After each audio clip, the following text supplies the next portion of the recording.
Hi everyone, my name is Joy, freelance makeup artist, and I want to show you all today how to make your eyeshadow last longer without using a primer.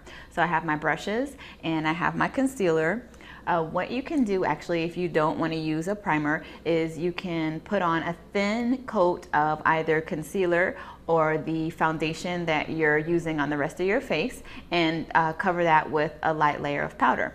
So just to show you here, I'm going to take my concealer brush and using just a bit of a cream concealer, and what I'm going to do is just lightly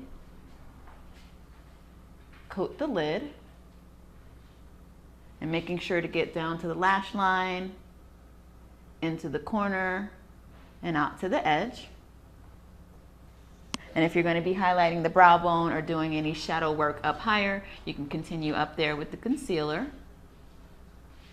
And the key is to make it thin enough so that it doesn't crease on you.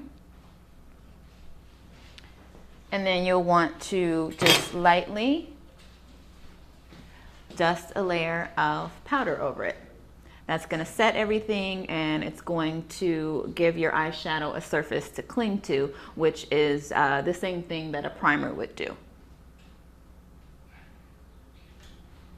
So there you go, your eyebrows are all prepped and ready for your eyeshadow look. So thank you all for watching and enjoy your day. Bye.